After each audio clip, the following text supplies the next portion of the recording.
महत्त्वाच्या बातम्यांचा घेऊयात सुपरफास्ट आढावा। बेस्ट कर्मचाऱ्यांचा संप आज पावसाच्या दिवशीही सुरूच आहे।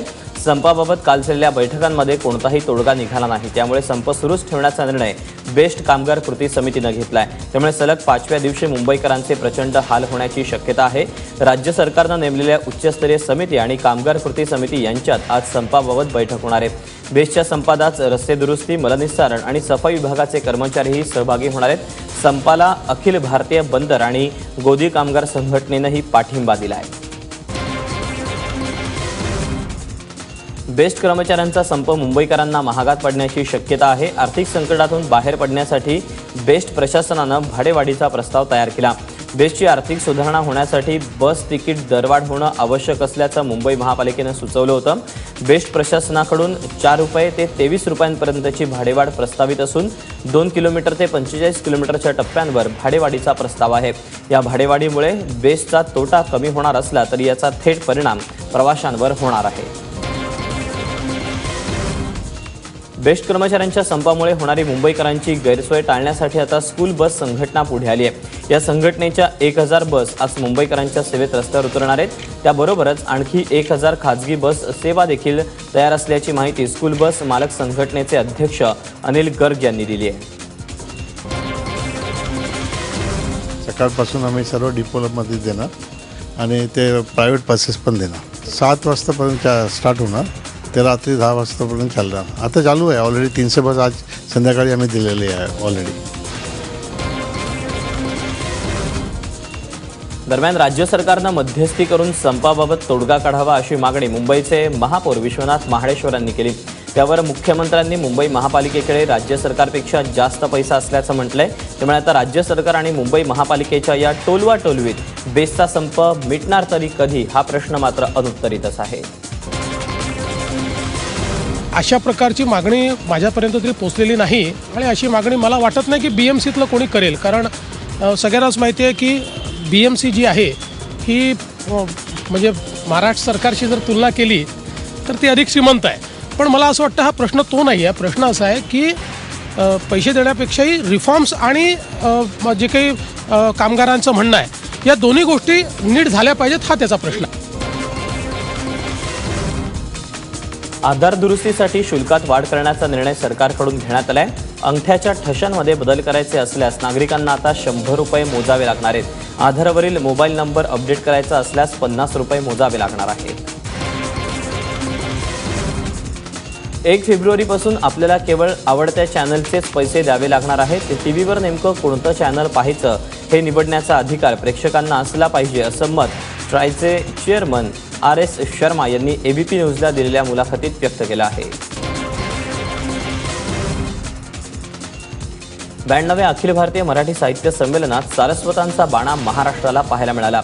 यावेळी नयनतारा सहगल यांचं निमंत्रण रद्द केल्याचे पडसाद राष्ट्रसंत तुकडोजी महाराज साहित्य नगरीत उमटलेले दिसले। संमेलनाध्यक्ष अरुणा ढेरे यांनी आपल्या भाषणातून सहगल प्रकरणी तीव्र शब्दात निषेध व्यक्त केला। झुंडशाहीनं साहित्यिकांना भयभीत करण्याचा प्रयत्न करणाऱ्यांपुढे आपण नमते होऊन टीकेचे धनी होणं किती योग्य आहे, असा सवाल अरुणा ढेरेंनी उपस्थित केला। नयनतारा सहगल यांना याच कारणाने आपण आमंत्रित केलं होतं। अखिल भारतीय मराठी माणसांच्या वतीने आपण त्यांना निमंत्रण दिलं होतं, पण अत्यंत अनुचित पद्धतीने आपण त्यांना पाठवलेलं निमंत्रणच रद्द केलं। अतिशय नामुष्कीची आणि खरोखर निषेध करण्याची ही गोष्ट आहे। दरम्यान संमेलनाच्या उद्घाटक वैशाली येडे यांनी आपल्या भाषणात समाजवास्तव मांडताना आपली उद्विग्नता प्रकट केली।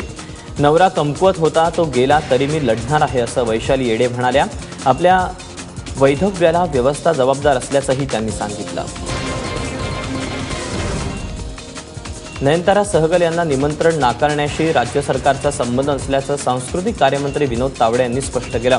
संमेलनाला कुणाला बोलवायचं आणि कुणाला नाही हे सांगणं सरकारचं काम नसतं। नयनतारा सहगल वादाशी सरकारचं काहीही देणं घेणं नाही, असंही ते म्हणाले। मला वाटतं सहगलताईंना निमंत्रण देऊन रद्द करणं हे शासनाला सुद्धा आवडलेलं नाही।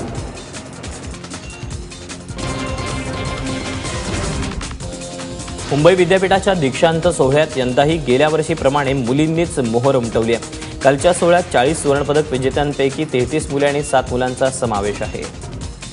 दरम्यान ही बातमी आपल्याला बघायचीच आहे. तुर्तास बातमी आहे राज ठाकरे यांच्या संदर्भातली. मनसे अध्यक्ष राज ठाकरे यांच्या मुलाचा विवाह सोहळा निमंत्रितांमुळे चर्चेत आलाय. कारण निमंत्रितांमध्ये भाजप अध्यक्ष अमित शहा आणि पंतप्रधान मोदी यांचा समावेश नसल्याची माहिती आहे. 27 जानेवारीला मुंबईत अमित ठाकरे यांचा विवाह सोहळा संपन्न होतोय. राज यांनी राहुल गांधींनाही निमंत्रण दिल्याची माहिती आहे.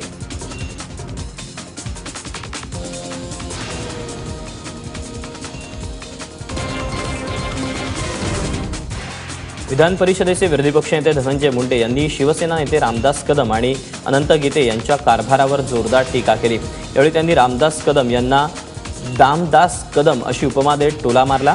परिवर्तन यात्रेच्या दुसऱ्या दिवशी खेडमध्ये आयोजित सभेत ते बोलत होते. जनतेला फसवणाऱ्या भाजप सरकारला घरी बसवण्याचं आवाहन सुद्धा मुंडेंनी केलं.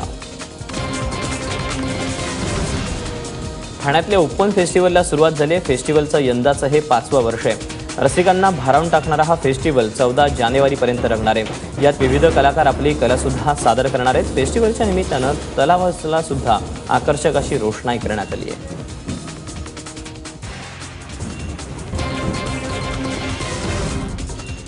अलिबाग समुद्र किनाऱ्यावर बेकायदेशीर बंगल्यांवरील कारवाईला ब्रेक लागलाय. कारवाईसाठी जिल्हाधिकाऱ्यांकडे अजूनही निधी उपलब्ध झाला नसल्याची माहिती आहे. पीएनबी घोटाळ्यातील मुख्य आरोपी नीरव मोदीचा याच परिसरातील बेकायदेशीर बंगला हा सध्या ईडीच्या ताब्यात आहे. आतापर्यंत 58 पैकी केवळ 5 बंगल्यांवर कारवाई पूर्ण केल्याचं राज्य सरकारनं कोर्टात सादर केलेल्या प्रतिज्ञापत्रात म्हटलं आहे. 12 वर्षीय चिमुरडीवर सामूहिक बलात्कार केल्याप्रकरणी एका महिलेसह 4 जणांना 20 वर्ष सक्त मजुरीची शिक्षा सुनावण्यात आली. 2 वर्षापूर्वी पुण्यातल्या मुंढवा परिसरात ही घटना घडली होती. या प्रकरणी मनोज जाधव, वर्षा गायकवाड, अजय जाधव, प्रशांत गायकवाड या 4घांना शिक्षा सुनावण्यात आली. पुण्यातल्या रक्षकनगर भागात ही घटना घडली आहे. सिंधुदुर्ग जिल्ह्याच्या सावंतवाडी गावातल्या मोती तलावात 3 फुटी मगर आढळून आली. तलावात मासे पकडताना मच्छीमारांना ही मगर आढळली. घटनेनंतर वन खात्याच्या अधिकाऱ्यांनी मगरीला ताब्यात घेतलंय आणि अज्ञात स्थळी सोडून दिलंय. दरम्यान या तलावात आणखी काही मगरी असल्याचा अंदाज वन विभागाकडून वर्तवण्यात येतोय. मुंबई पोलिसांनी 2 अट्टल दुचाकी चोरांना अटक केली. मिराज शेख आणि मुश्ताक अन्सारी अशी त्यांची नावं आहेत. या दोघांकडून 29 दुचाकी जप्त करण्यात आल्यात. मुंबई आणि नवी मुंबई परिसरातील वाढत्या दुचाकी चोऱ्यांचा पोलीस तपास करत होते. तपासादरम्यान काही सीसीटीव्ही फुटेजवरून पोलिसांना या चोरट्यांचा माग लागला. या दोघांना यापूर्वीही दुचाकी चोरी प्रकरणी अटक करण्यात आली होती.